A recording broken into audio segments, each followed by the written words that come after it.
Hey, howdy ho, people. How's it going? It's nice the one after the weekend break, isn't it? It sort of makes me I don't know, I've missed it a bit over the weekend. I don't miss the writing. It's nice having days where I'm not staring at the clock going, "Oh god, how many hours have I got to write?" But I do miss the live chat thing. Which brings me, yeah, yesterday I had an idea. I was out doing a run, guys. I'm a runner. Actually, it might have been Saturday. I can't remember.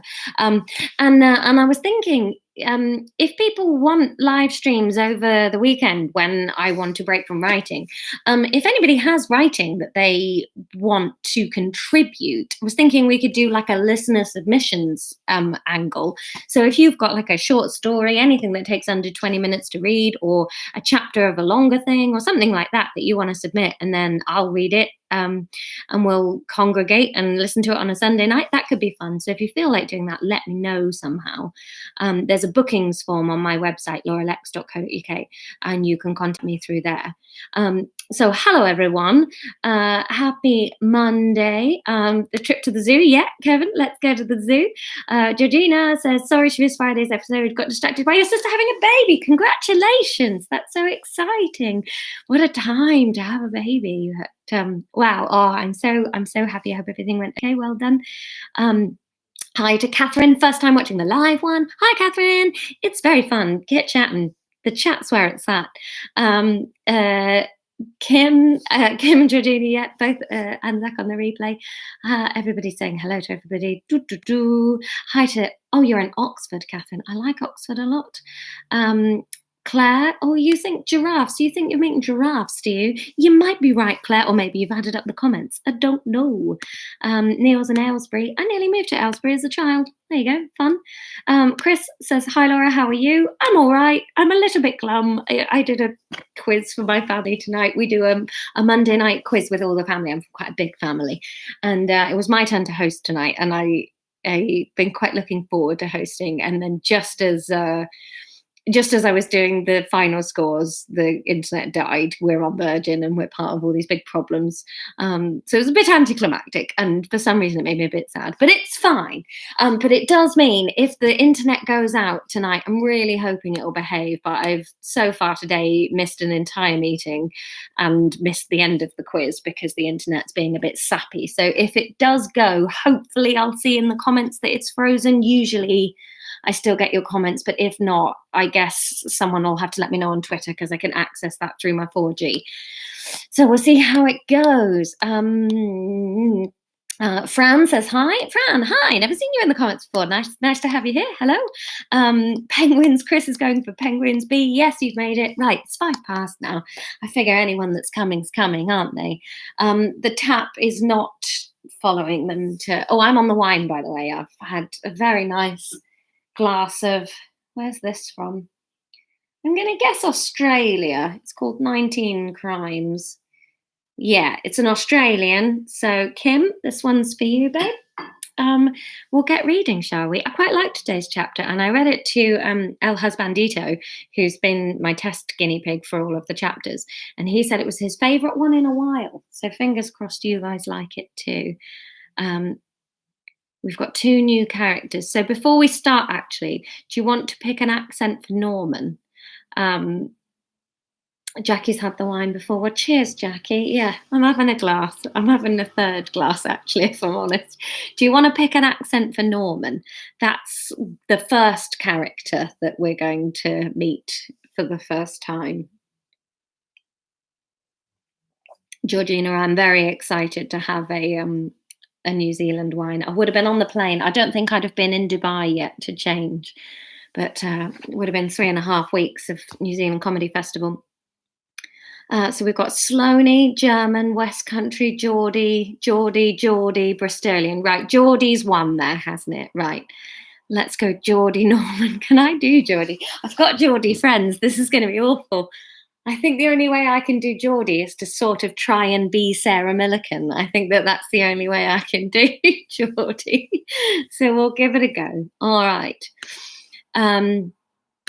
Okay, right. Chapter, what are we on now? 11? Yeah, 11. That's where we are now. The trip had not got off to a brilliant start. Emma felt like she was on a school trip, but one where an annoying knobhead called Norman had come along and was ruining it for everyone. She tried not to let her preconceptions of Norman cloud her judgment of him, but if she was honest with herself, she really hadn't tried that hard. Norman seemed to have something to say about absolutely everything, which would have been fine if everything he was saying was fabulously interesting, but it wasn't. Norman was like a walking price tag. He couldn't help himself. The cost of everything to install, the price of the animals originally, the ongoing bills to feed or heat or inoculate, blah, blah, blah, blah, blah, blah, blah. Emma was so grateful she'd stumbled round the majority of her life without it occurring to her to wonder what anything cost. It wasn't that she was humble or brilliant in any way, it just had never occurred to her that something so tedious could be a hobby. Standing by the meerkats, which usually Emma would find adorable, she had a vivid daydream about having a snooze button installed in her own head. Every time Norman started bleating on about stocks or Bitcoin, she could just whack herself on the forehead and black out for 7 minutes. Right now, he'd used these chittering little creatures to launch into a severe lecture about comparison websites and free offers. Apparently, the country was full of supplicant idiots who cheerfully spent more than they should on insurance just to have cinema tickets. Emma gave him a middle finger in her mind and thought about how much she'd enjoyed seeing Inside Out for free. Twice. She couldn't help but think about how much better the day would be if Norman wasn't here, if it was Jack, Fiona, herself, and Theo. Theo would be full of interesting facts about all the animals and would probably know a keeper or two who'd be able to give them a backstage look at some of the things going on that normal people didn't get to see. Theo certainly wouldn't be banging on about the ratio costs of keeping a herbivore alive compared to a carnivore. She sighed out loud and then caught Fiona's furious glare and straightened herself up. From the corner of her eye, she thought she caught a slight smirk on Jack's face. He seemed to be finding Norman just as unbearable as she was. What did Fiona see in him? She watched Fiona as they made their way to the next enclosure, which seemed mainly to be housing plants and the promise of something that almost definitely wasn't in there. Fiona was so placatory to Norman. Everything he said elicited an ooh or a wow from her. Emma was absolutely baffled as to how Fiona could have convinced herself there was so much to Norman when he was plainly such a bore. Fiona was smart, wasn't she? How had she let herself get so carried away with a fantasy based on nothing? She felt a hand on her elbow and turned to look at Jack. "Can you see it?" he asked. Emma shook her head. "There," he whispered, leaning in to match her eyeline and pointing up into the leaves. "Up on that branch." His beard grazed against her cheek, and she felt a tingle run down her skin. Despite the warmth of the day, she felt goosebumps on her arms and neck. How long was it since she'd been this close to a man? She didn't want to think about that. That was a thought that could only lead to her having the recurring nightmare about her vagina being a museum, and on the day it was supposed to have a grand reopening, the council swooped in and declared it unfit for purpose. She hated that nightmare. Bringing herself hastily back into the present, she focused her eyes in the direction Jack was pointing and spotted a blur of orange fur in the leaves. It looked peaceful, nestled down and snoozing in the shade. She smiled, and as her cheeks pushed out, they grazed against Jack's stubble again. Okay, Geordie. How do I do Geordie? Newcastle. "It's a red panda," came Norman's booming voice from behind her, and the blur of orange fur startled up and disappeared through a square hatch in the wooden structure that was its home. "Himalayan bustard," Norman continued, and Emma rolled her eyes, waiting for what value would be attached to either the concept of pandas or the entire Himalayas.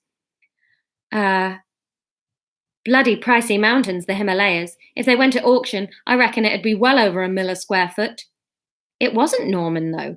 It was Jack. In a louder than normal and semi-obnoxious but not so obvious as to be rude voice, Jack had declared his thoughts on the Himalayas and then turned and strode off. Emma snorted and shot a quick glance at Fiona, who looked distraught. Norman looked baffled, and Emma briefly wondered that he was worried that he was going to be offended, but then he scurried after Jack. Hang on a minute. £1 a square foot for the top, maybe, but surely there'd be a scale price working it down as it got to the base. Oh God, he was taking it seriously. Emma laughed and took Fiona's hand and followed Jack and Norman. Ooh, fancy an ice cream, Emma said to Fiona. Oh, definitely. It's hot. No, hang on, Welsh. I can't do Wales. Okay. Oh, definitely. It's hot. No, that's still Geordie. Hang on a minute. I can't do the change. Wales. Hang on. All right, Stace. Right. That's how you do Welsh. Right. Okay. I can remember. Definitely. It's hot, isn't it? Oh, fucking hell. I don't think I'll be able to do this without this. This is a mess, isn't it? Oh, Jesus Christ. When is this lockdown going to fucking end? I can't do this anymore. Right, definitely. It's hot, isn't it? Oh, come on, you silly slut. Oh, they joined the queue for the ice cream stall, and Emma decided a twister seemed like the perfect blend of refreshing and delicious. Fiona thought she'd want a 99. With 2 flakes, she giggled. Why not, eh?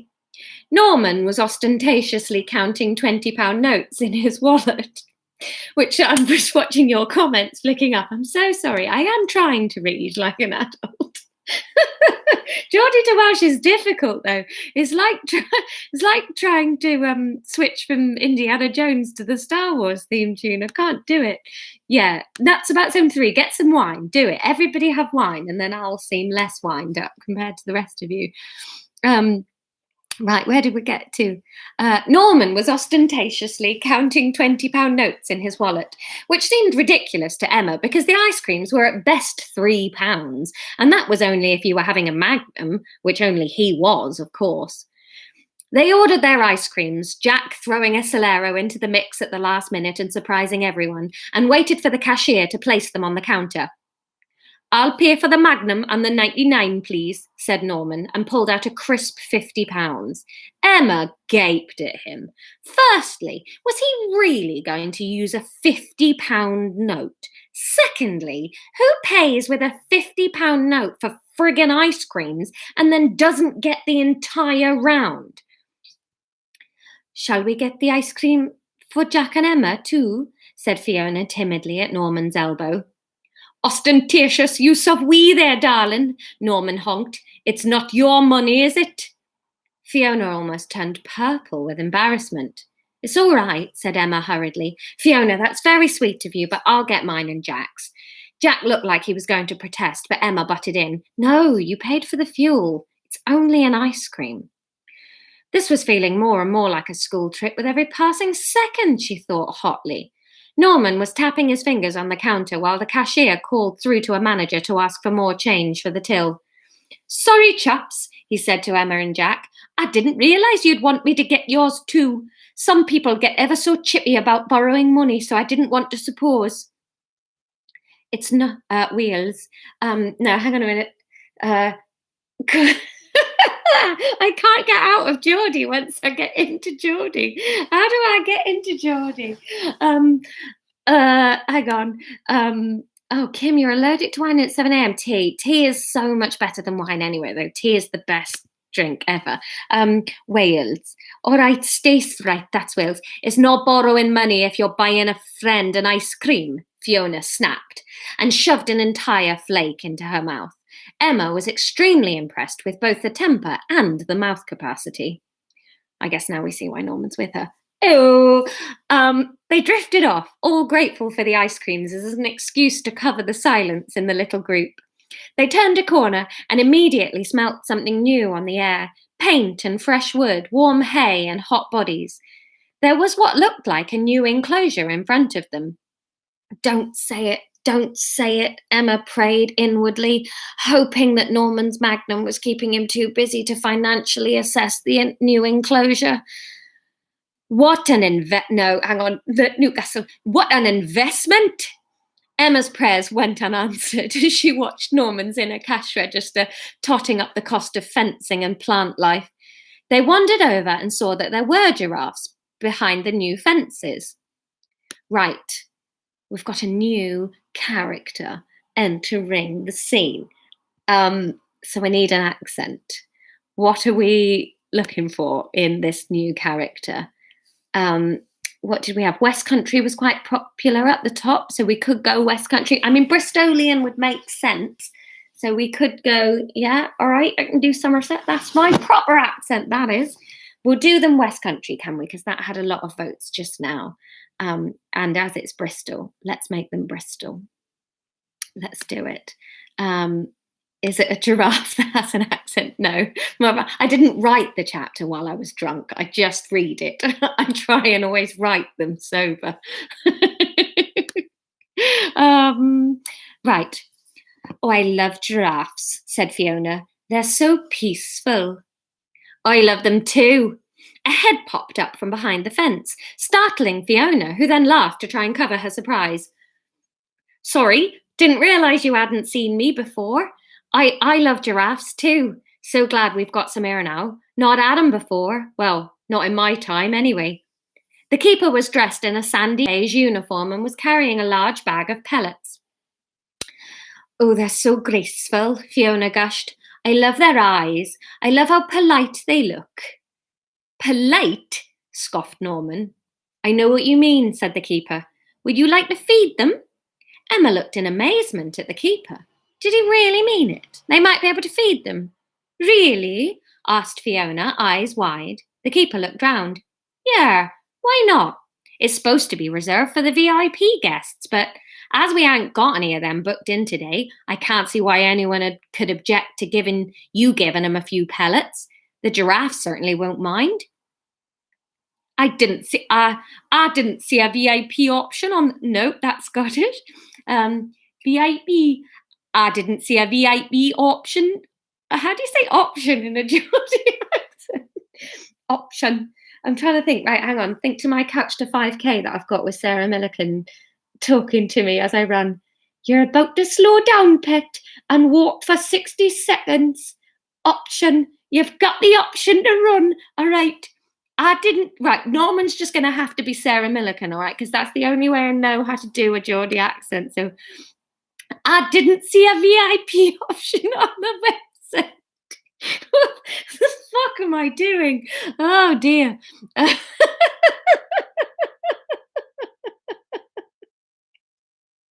Oh, I didn't see a VIP option on the website.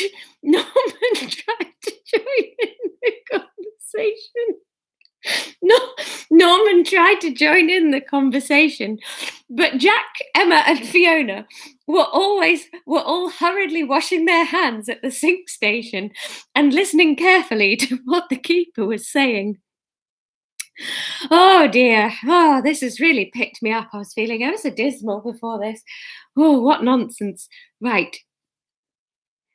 Bristol, right, West Country. My name's Simon, by the way, said the keeper, and Emma noticed he really aimed it as directly at Fiona as he could get away with without being rude. Now, just come on into this bit here. There we go. They'll be over as soon as they see me. Now, just put a few pellets on your hand, hold your palms out flat, you feel their tongues. Would anyone like another ice cream? I could get you all a nice ice cream. Norman tried in vain to direct Fiona's. Do you know what? Sarah's going to kill me. I don't want to name drop, but I'm actually friends with Sarah. And if you ever hear this disastrous attempt at her accent, oh dear, be the end of our friend. I'll never talk to her again. Would anyone like another ice cream? I could get us a nice ice cream. Norman tried in vain to direct Fiona's attention back onto himself, but they ignored him. The three of them did as Simon instructed, stood behind the fence in the VIP enclosure. Emma had never been a VIP before. She smiled up at Jack. She would have smiled at Fiona too, but Fiona was buried in conversation with Simon about what sort of human jobs giraffes would have if they were people. Norman was sulking back on the path. He'd muttered something about feeling like it was unfair to the poor buggers who did shell out for the VIP experience if they did it for free. Emma couldn't have thought less of him if she'd tried. The giraffes came over gracefully and bent their extraordinary necks down to the open palms of the little group. Emma laughed delightedly as the rough tongue and lips scraped the pellets off her hand. The big brown eyes shone out at her through long eyelashes. She could smell the dusty, wholesome scent of the huge animal, feel the heat pulsing off its skin. She felt so happy she could burst all of a sudden. Maybe moving to Bath had been crazy. Maybe she was an absolute nutter. Maybe she'd never meet up with Theo or get her moment with him, but wasn't this just the happiest she'd been in a long time? She was at a zoo with friends, plural, feeding giraffes from her open palm. Even if she left Bath tomorrow and headed back to London, she didn't think she'd be able to convince herself it had been a mistake. "You look happy," said Jack, intruding welcomingly on her thoughts. "I am. I'm having a really nice day. I don't do things like this very often," she murmured, not wanting to break eye contact with the giraffe in front of her. "I normally feed a grateful animal, but nothing this big. Thanks for inviting me. I don't get out much either." Emma wondered why. Jack was clearly a very nice, friendly man. She couldn't even begin to think what would stop him having friends and a family. Perhaps he was wondering the same about her, though. They thanked Simon profusely and washed their hands before strolling away to carry on perusing the animals that Bristol had to offer. Emma was extremely grateful to Simon for being so friendly and for letting them feed the giraffes, but mainly for being so nice to Fiona, which seemed to have put Norman in the most almighty misery that he couldn't even bring himself to value things. Jack looked at his watch. "We should head back. I've got a dog who will be just desperate for some company by now." "Yeah, mine probably," said Emma. Jack laughed.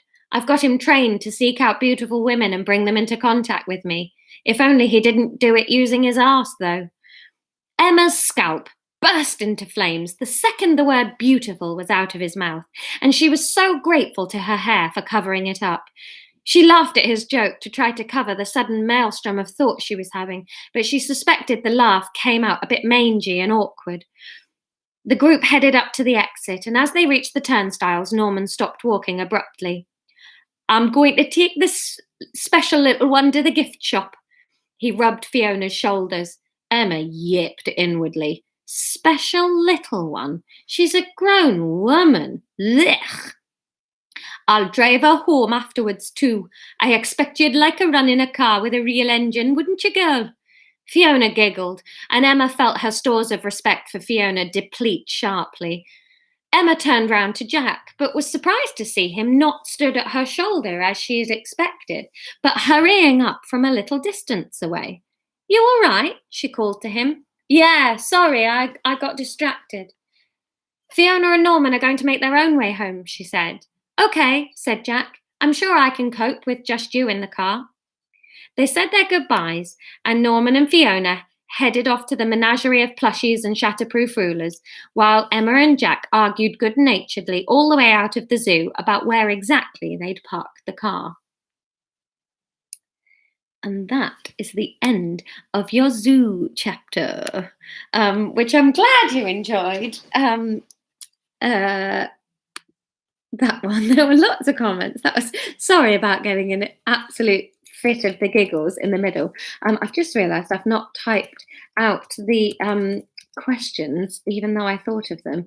What did I think? That was it. Right. So your question before tomorrow, please, is what happens to Emma and Jack on the way home? Okay, so oh yeah, Shreya, what distracted Jack? What did distract Jack? What? Oh yeah. Right. So we have to get rid of Norman. Oh, there's a lot of hate for Norman, isn't there?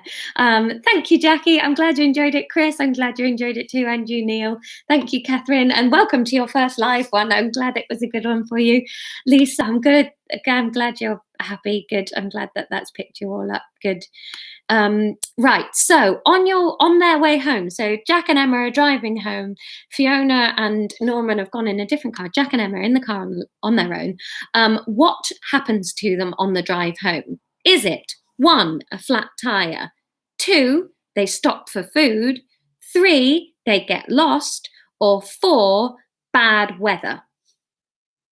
So those are your 4 options for what happens on the drive home for Emma and Jack.